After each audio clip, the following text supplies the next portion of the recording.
Hello everyone, welcome back to my YouTube channel. आज हम आपके लिए लेके आए 3 जनवरी को हुए सीटेट के सीडीपी के 30 क्वेश्चनों को डिस्कस करेंगे अपने फर्स्ट क्वेश्चन के साथ। यदि आपको हमारी वीडियो पसंद आती है तो हमारी वीडियो को लाइक कीजिए और हमारे चैनल को विजिट कीजिए। हमारे चैनल में सारी शिफ्टों के पेपर सॉल्यूशन प्रोवाइड करा दिए गए हैं, आप जाकर उन्हें देख सकते हैं। क्वेश्चन नंबर फर्स्ट आया था हमारा, समकालीन विचारधाराओं के अनुसार बाल विकास की प्रक्रिया कैसी है? इसका राइट आंसर होगा बहुआयामी है, क्योंकि बच्चे विभिन्न प्रकार के संदर्भों में पलते बढ़ते हैं। क्वेश्चन नंबर सेकंड आया था हमारा, विकास का डैश सिद्धांत बताता है कि कामक कौशलों का विकास शरीर के मध्य से आरंभ होकर शरीर के सिरों की तरफ होता है। विकास कैसा होता है? केंद्र से लेके मतलब अंदर से लेके बाहर तक विकास होता है, तो उसका क्या बोलते हैं? अधोगामी विकास बोलते हैं। सेंटर टू पेरिफेरी की तरफ होता है तो उसको क्या बोलते हैं? Proximo distal. और ये होता है एक सेफेलोकॉडल, जो होता है विकास सिर से पैर की तरफ, हेड टू टो होता है, वो होता है शीर्षगामी। चलते क्वेश्चन नंबर थर्ड पे। क्वेश्चन नंबर थर्ड आया था हमारा, विकास की किस अवस्था में बच्चे कल्पनाशीलता वाले खेल में सक्रिय रूप से भाग लेते हैं? किस अवस्था में लेते हैं कल्पनाशीलता वाले खेल में बच्चे भाग? इसका राइट आंसर होगा प्रारंभिक बाल्यावस्था।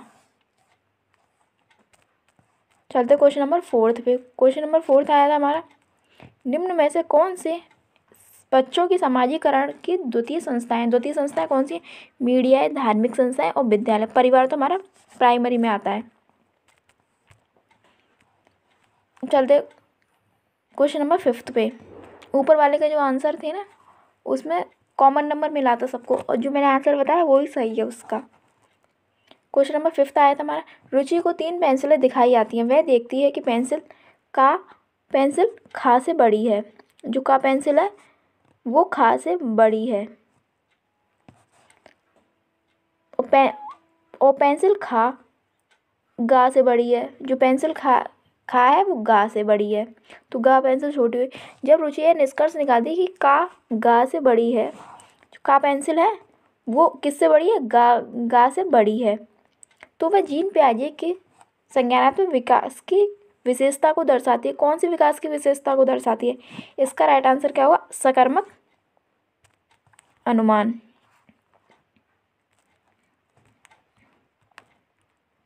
इसका इंग्लिश वर्ड देख लेते हैं, ट्रांजिटिव थॉट।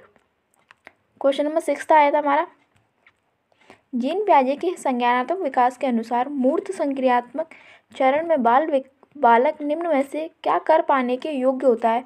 कौन से चरण में पूछा है? मूर्त संक्रियात्मक। इसमें क्या बच्चा करने योग्य हो पाता है? इसका राइट आंसर होगा आपका प्रतिवर्तन। अब चलते हैं क्वेश्चन नंबर 7 पे। क्वेश्चन नंबर 7 आया था हमारा, निम्न में से कौन सा चरण लॉरेंस कोलबर्ग द्वारा दिए गए नैतिक विकास के सिद्धांत में शामिल नहीं है? इसका राइट आंसर होगा अपारंपरिक चरण।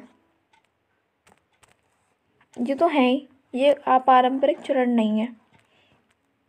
क्वेश्चन नंबर 8 आया था हमारा, एक अध्यापक अपनी कक्षा के लिए लेव वाइगोत्स्की के सामाजिक संरचनावादी सिद्धांतों पर आधारित शिक्षण अधिगम प्रक्रिया तैयार करना चाहती है।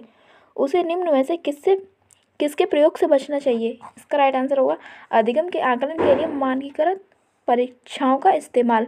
मानकीकृत परीक्षाएं का इस्तेमाल नहीं करना, सबके लिए एक जैसी नहीं। चलते क्वेश्चन नंबर 9 पे। लेव वाइगोत्स्की ने अपने सामाजिक संरचनावाद सिद्धांत में निम्न में से किसे विद्यार्थियों में अधिगम को सुसाध्य करने हेतु उपयुक्त बताया है? किसे बताया? इसका राइट आंसर होगा सहकर्मी सहयोगिता। बच्चे ग्रुप में अच्छे से सीखते हैं। क्वेश्चन नंबर 10 आया था हमारे, किसी प्रगतिशील कक्षा के बारे में एक अध्यापिका का क्या विश्वास होना चाहिए? इसका राइट आंसर होगा कक्षा में विद्यार्थी अपने विविध प्रकार के समृद्ध अनुभव लाते हैं। क्वेश्चन नंबर 11 आया था हमारा, किसी विचारक ने इस बात को नकारा है कि बुद्धि एकल इकाई है और पृथक स्वतंत्र बुद्धियों का सिद्धांत प्रतिपादित किया है। किसने नकारा है? ये हॉवर्ड गार्डनर ने। उन्होंने कहा कि है ना, जो इंटेलिजेंस है ना वो सिंगल आइडेंटिटी नहीं है। क्वेश्चन नंबर 12 आया है हमारा, खिलौने के रूप में गुड़िया मिलने पर रोहन की प्रतिक्रिया थी कि मुझे खिलौना पसंद नहीं है, क्योंकि लड़के गुड़िया से नहीं खेलते। यह किसका उदाहरण है? किसका उदाहरण? जेंडर रूढ़िवादिता का, जो सदियों से चला आ रहा है, जेंडर स्टीरियोटाइपिंग। क्वेश्चन नंबर 13 आया था हमारा। 13 क्वेश्चन आया था, एक शिक्षक 1 महीने की अवधि के अंतराल में विद्यार्थियों को निबंध लेखन के लिए कई ड्राफ्ट लिखने के लिए सहयोग देता है। यदि प्रत्येक विद्यार्थी के सभी ड्राफ्ट को ध्यान में रखता है और उन सभी ड्राफ्ट पर काम करने की प्रक्रिया को भी मान्यता देता है, तो इस प्रकार के मूल्यांकन को क्या कहेंगे? इसका राइट आंसर क्या होगा? 1 महीने की अवधि के अंतराल जो आकलन कर रहे हैं उसको क्या बोलेंगे? फॉर्मेटिव असेसमेंट, मतलब रचनात्मक आकलन। क्वेश्चन नंबर 14 आया था हमारा, एक बहुभाषीय कक्षा में शिक्षक को क्या करना चाहिए? इसका राइट आंसर होगा भाषाओं की विविधताओं के बारे में जानकारी लेनी चाहिए और विद्यार्थियों को पसंद अनुसार भाषा के इस्तेमाल की अनुमति देनी चाहिए। क्वेश्चन नंबर 15 आया था हमारा, राष्ट्रीय शिक्षा नीति 2020 के अनुसार शिक्षा को केवल पूर्व निर्धारित विषय पर केंद्रित होना चाहिए। ये ऑप्शन ये गलत होगा। समस्या समाधान पर केंद्रित होना चाहिए। अधिगमकर्ताओं में समालोचनात्मक चिंतन का विकास करना चाहिए। अन्वेषण निर्धारित और खोज पर आधारित होना चाहिए। इसका राइट आंसर होगा सेकंड, थर्ड और फोर्थ। इस क्वेश्चन का भी कॉमन नंबर मिला था सबको। चलते हैं क्वेश्चन नंबर 16 पे। क्वेश्चन नंबर 16 आया था, पाठ्यक्रम को जल्दी पूरा करने के लिए एक शिक्षिका हमेशा अपनी पसंद के ही कुछ बच्चों से उत्तर पूछ लेती है। शिक्षिका द्वारा किया गया यह कार्य, इसका राइट आंसर हो विद्यार्थियों को समान अवसर की उपलब्धता से वंचित करता है। क्वेश्चन नंबर 17 आया था हमारा, गुणज वैकल्य से जूझते छात्र के समावेशन हेतु निम्न में से क्या महत्वपूर्ण है? इसका राइट आंसर होगा विद्यार्थी को अदृश्य आधारित कैलकुलेटर और गणित संबंधी प्रयोज्यता उपलब्ध करवाना।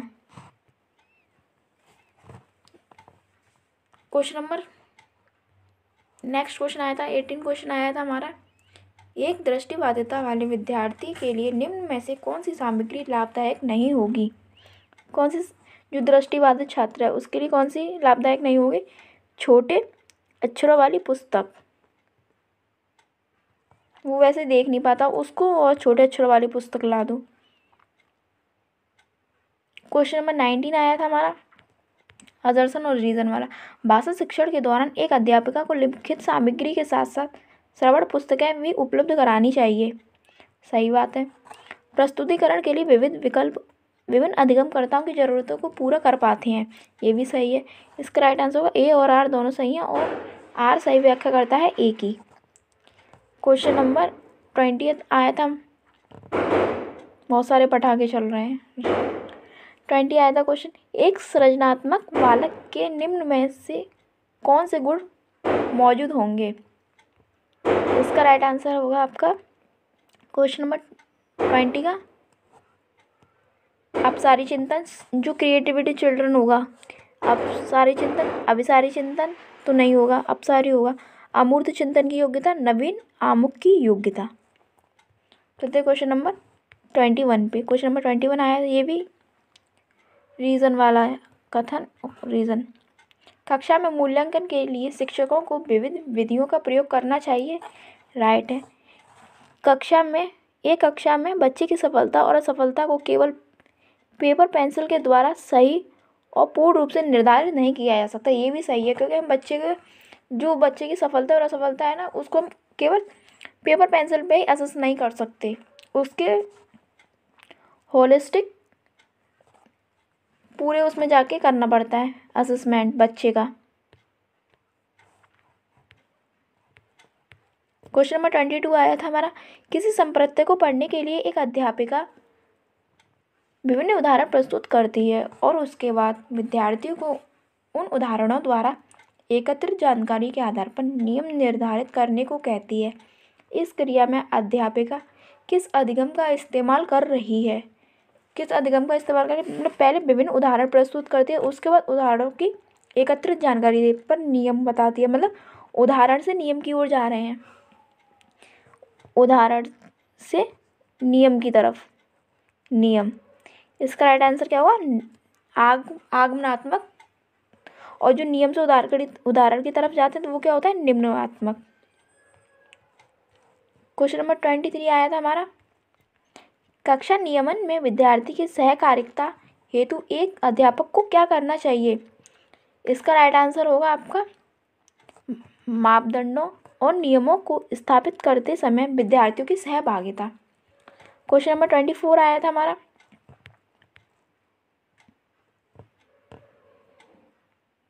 वह विकल्प चुनिए जो उन सभी संदर्भों का चुनाव करता है जिसमें बच्चों के लिए अधिगम हो पाता है। खेल कूद, घर, कक्षा। इसका राइट आंसर क्या होगा, तीनों में ही होता है, first second third. Question number 25 आया था हमारा, निम्न में से कौन सी तकनीक छात्रों की समस्या समाधान कौशलों के विकास हेतु प्रभावशाली नहीं है। इसका राइट आंसर क्या होगा, हर समस्या के लिए एक जैसी पूर्व निर्धारित चरण दर चरण प्रक्रिया के इस्तेमाल पर बल देना। जो भी प्रॉब्लम बताओ उसके सारे एक ही सॉल्यूशन बताओ। तो ये अधिगम समस्या समाधान का उनमें स्किल डेवलपमेंट नहीं हो पाएगी बच्चों में। उनको समस्या समाधान के जो प्रॉब्लम सॉल्विंग है उसके अलग अलग तरीके सोचने के लिए प्रोत्साहित करना चाहिए। क्वेश्चन नंबर 26 आया था हमारा, निम्न में से कौन सा एक संरचनावादी कक्षा का अभिलक्षण है। मतलब क्रिएटिव क्लासरूम का कौन सा लक्षण है। इसका अधिगम प्रक्रिया में अधिगम करता निष्क्रिय तो नहीं, पार्ट इसका भी नहीं होगा। इसका राइट आंसर होगा आपका कक्ष में बच्चों के पिछले अनुभवों का उपयोग नए ज्ञान की रचना के लिए किया जाता है। जो उनकी प्रीवियस नॉलेज है उसका उपयोग किया जाएगा। क्वेश्चन नंबर 27 आया था हमारा, निम्न में से कौन सी विचारधारा बच्चों के अधिगम के लिए अवरोधक है। इसका राइट आंसर होगा अधिगमकर्ताओं के लिए त्रुटि करना एक लज्जाजनक कार्य है। क्वेश्चन नंबर 28 आया था हमारा, निम्न में से कौन सा वाय अभिप्रेरणा का एक उदाहरण है। इसका राइट आंसर होगा आपका नगद इनाम पाने हेतु रेयान एक परियोजना के लिए विभिन्न स्रोतों से खोज करता है। क्वेश्चन नंबर 29 आया था हमारा, कोविड-19 महामारी के दौरान तनाव ने विद्यार्थियों के प्रदर्शन को नकारात्मक रूप से प्रभावित किया है। यह निम्न में से किस प्रकार के संबंध को स्पष्ट करता है। इसका राइट आंसर क्या होगा, संज्ञान और संवेग, जो उनका कॉग्निटिव स्किल्स है और इमोशनल, वो प्रभावित हुई हैं इससे। क्वेश्चन नंबर 30 आया था, अधिगम अधिक सार्थक और प्रभावशाली होता है अगर वह मुख्यतः डैश हो। कैसा हो, मुख्यतः स्वनिर्देशित हो, सेल्फ डायरेक्टेड हो अधिगम, तब होगा सार्थक और प्रभावशाली। ये होगा आज के हमारे 30 क्वेश्चन। आज हम आपके लेके आए 3 जनवरी को हुए ईवीएस के फुल 30 क्वेश्चन। तो डिस्कस करते हैं हम अपने फर्स्ट क्वेश्चन के साथ। यदि आपको हमारी वीडियो पसंद आती है तो हमारी वीडियो को लाइक कीजिए और हमारे चैनल को विज़िट कीजिए।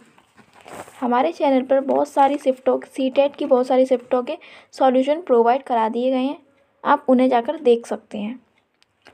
क्वेश्चन नंबर 61 आया था, फर्स्ट क्वेश्चन था हमारा ईवीएस का, निम्न में से कौन से जानवर का आगे का दांत उसका पूरी ज़िंदगी बढ़ता रहता है। कौन से जानवर का दांत बढ़ता रहता है। इसका राइट आंसर क्या होगा, गिलहरी। गिलहरी के दांत, जो आगे के 2 दांत होते हैं, वो बढ़ते रहते हैं, पूरी ज़िंदगी बढ़ते रहते हैं। जब तो आपने देखा होगा गिलहरी ज़्यादा अपने दांतों को तोड़ती रहती हैं, टाइट चीज़ें खाती हैं। क्वेश्चन नंबर 62 आया था हमारा, नीचे दिए गए विकल्पों में से मधुमक्खी की सर्वाधिक उपयुक्त विशेषताएं पहचानिए। केवल रानी मक्खी ही अंडे देती है और नर मक्खी के कार्यकर्ता में कोई भूमिका नहीं होती। सभी मादा मक्खी अंडे देती हैं और कार्यकर्ता मक्खी भोजन को खोजती है और उसको छत्ते में लेकर आती है। इसका राइट आंसर होगा ए, बी और डी। क्वेश्चन नंबर 63 आया था हमारा, वे व्यक्ति जो वनों में कम से कम 25 वर्षों से रह रहे हैं, उनका वन भूमि और उनसे होने वाली उपज पर अधिकार हो जाता है। यह एक्ट लिया गया है, किससे लिया गया है, वन एक्ट के अधिकार 2007 से। क्वेश्चन नंबर 4th क्वेश्चन आया था हमारा झूम खेती है, झूम खेती कैसी है? इसका राइट आंसर होगा कि काट और दग्ध खेती। 5th क्वेश्चन आया था हमारा रेनॉल्ड रॉस को 1902 में चिकित्सा के क्षेत्र में नोबेल पुरस्कार डैश शोध करने के लिए मिला। क्या शोध करने के लिए मिला? मलेरिया मच्छर से फैलता है, जो मलेरिया रोग होता है वो मच्छर से फैलता है। इसकी खोज किसने की थी? रोनाल्ड रोस ने, और उनको नोबेल पुरस्कार भी मिला था 1902 में। क्वेश्चन नंबर 6 आया था हमारा सिंकोना पेड़ के किस भाग का उपयोग मलेरिया के उपचार के लिए किया जाता है? इसका राइट आंसर होगा छाल। जो सिंकोना की छाल होती है उसे मलेरिया के उपचार के लिए किया जाता है। अब मलेरिया से इस शिफ्ट में 2 क्वेश्चन आ गए। 67 क्वेश्चन आया था सांप के जहरीले दांतों को क्या कहा जाता है? इसका राइट आंसर को विषदंत कहा जाता है। क्वेश्चन नंबर 68 आया था निम्न में से भारत में मिलने वाला कौन सा सांप जहरीला नहीं है? इसका राइट आंसर होगा भारतीय सैल अजगर पायथन, ये जहरीला नहीं है। क्वेश्चन नंबर 69 आया था हमारा वर्मी कंपोस्टिंग एक विधि है जिसमें खाद बनाने में डैश उपयोग होता है। किसका उपयोग होता है? केंचुए का। जो केंचुए होते हैं ना वो मिट्टी को पोली कर देते हैं जिससे मिट्टी उपजाऊ बनती है। क्वेश्चन नंबर 70 आया था हमारा पश्मीना ऊन किस जानवर से मिलती है? पश्मीना किससे मिलती है? बकरियों से, क्योंकि पश्मीना की बकरी कहाँ पाई जाती है? जम्मू कश्मीर में। क्वेश्चन नंबर 71 आया था हमारा अधूरे जले जीवाश्म ईंधन से फैलती है।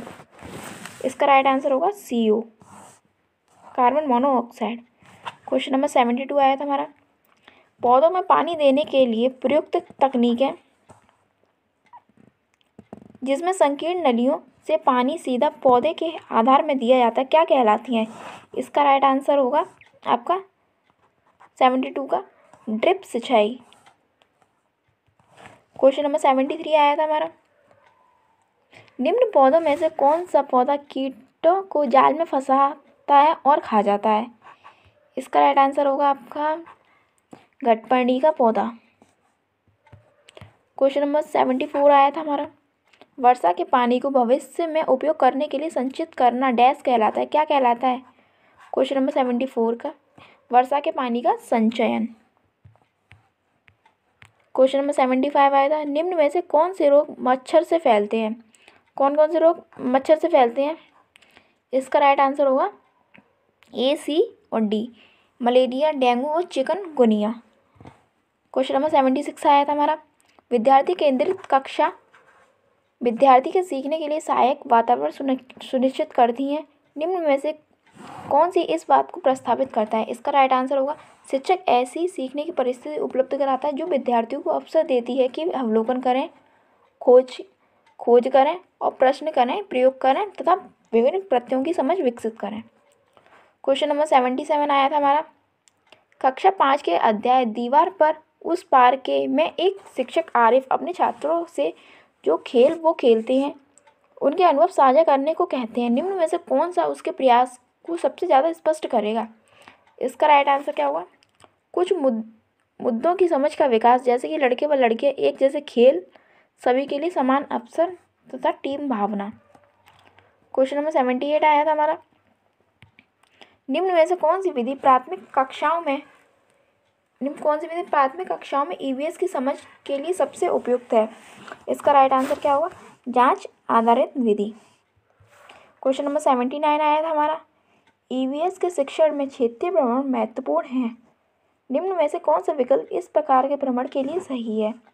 इसका राइट आंसर होगा पूर्व योजना तथा प्रतिपुष्टि क्रियाकलाप के साथ स्कूल के नज़दीक किसी स्थान पर जाना। क्वेश्चन नंबर 80 आया था हमारा एक EVS की कक्षा को खुशगवार होना चाहिए। निम्न में से इस संदर्भ में निम्न में से कौन सा कथन सही होगा? इसका राइट आंसर क्या होगा? अवलोकन, अन्वेषण, प्रश्न पूछना एवं क्रियाकलाप करना, एक्टिव क्लास होनी चाहिए। क्वेश्चन नंबर 81 आया था हमारा बच्चों में विश्लेषणात्मक विचार विकसित करने के लिए वंश वृक्ष एक उपयोगी उपकरण है। इसका राइट आंसर क्या होगा? यह अनेक पीढ़ियों से परिवार के सदस्यों के आपसी संबंधों के बारे में है। क्वेश्चन नंबर 82 आया था हमारा, ईवीएस का आकलन संकेतक है। कैसा ईवीएस का आकलन है? आकलन का संकेतक है, क्या है? चर्चा करना। क्वेश्चन नंबर 83 आया था, कक्षा 3 के विषय मानचित्रण के अंतर्गत कौन सा क्रियाकलाप छात्रों के लिए सबसे उपयुक्त होगा? इसका राइट आंसर होगा 83 का सेकंड ऑप्शन, उनसे उनके घर के स्कूल का रास्ता अंकित करने को कहना। क्वेश्चन नंबर 84 आया था, एक शिक्षक को कक्षा 1 के विद्यार्थियों को पशु का उपथीम पढ़ाना है। निम्न में से कौन सी युक्ति इस विषय को विद्यार्थियों तक संपादित करने के लिए उपयुक्त है? इसका राइट आंसर होगा आपका विद्यार्थियों को चिड़ियाघर के भ्रमण पर ले जाकर प्रत्यक्ष अनुभव देना। क्वेश्चन नंबर 85 आया था, डॉक्टर व्यूमॉन्ट के प्रयोग विद्यार्थियों को वैज्ञानिकों की भूमिका समझने में सहायता करती हैं। नीचे लिखी वैज्ञानिक विधि को उपयुक्त क्रम में व्यवस्थित कीजिए। इसका राइट आंसर होगा 85 का ऑप्शन नंबर 4। पहले 6 आएगी, फिर 6 3 5 4 1, 6 3 2 5 4 1। पहले 6 प्रेक्षण करना, फिर 3 प्रश्न पूछना 6 3। इसका राइट ऑप्शन क्या हो जाएगा? 6 3 2 5 4 1। चलते क्वेश्चन नंबर 86 पे। क्वेश्चन नंबर 86 आया था, विद्यार्थियों को जैव विविधता का अनुभव देने के लिए कौन सी युक्ति ठीक है? इसका राइट आंसर क्या होगा? पक्षी अभ्यारण्य में अवलोकन के लिए ले जाना, जैव विविधता का अनुभव देने के लिए। क्वेश्चन नंबर 87 आया था, आदित्य एक होनहार विद्यार्थी है। उसे लगता है कि उसकी कक्षा के शिक्षक उसकी जिज्ञासा की पूर्ति के लिए कार्य करें। उसके शिक्षक को किस प्रकार का हस्तक्षेप करने की आवश्यकता है? इसका राइट आंसर होगा उसके लिए कुछ विशिष्ट शिक्षण सामग्री का प्रयोग करना। क्वेश्चन नंबर 88 आया था हमारा, इनमें से क्या पर्यावरण अध्ययन का भाग है? क्या भाग है पर्यावरण अध्ययन के? इसका राइट आंसर होगा विज्ञान, सामाजिक विज्ञान और पर्यावरण शिक्षा से संबंधित मुद्दे और सरोकार। क्वेश्चन नंबर 89 आया था हमारा, धीमी गति से सीखने वाले विद्यार्थियों के लिए पर्यावरण अध्ययन में सीखने सिखाने के लिए नाटक एक उत्तम विधा मानी जाती है। इसका राइट आंसर क्या होगा? ए और बी। पारंपरिक नाटकीय विधाएं बालक के लिए विषय वस्तु से उसे जोड़ने में सरल हैं। धीमी गति से सीखने वाले विद्यार्थियों अभिनय पसंद करते हैं। और आज का हमारा लास्ट क्वेश्चन था हमारा, पर्यावरण अध्ययन की पाठ्यपुस्तक विद्यार्थियों को सहायता करती है। किसमें सहायता करती है पर्यावरण की जो पाठ्यपुस्तक होती है विद्यार्थियों में? इसका राइट आंसर होगा सभी संसाधनों के द्वारा ज्ञान की रचना करने में। ये होगा हमारे ईवीएस के फुल 30 क्वेश्चन इस सेट के। यदि आपको हमारे कुछ सारी वीडियो पसंद आती है, हमारी वीडियो को लाइक कीजिए और हमारे चैनल को विजिट कीजिए। ऐसी और वीडियो पाने के लिए बने रहिए। अब मिलते हैं आपसे नेक्स्ट वीडियो में।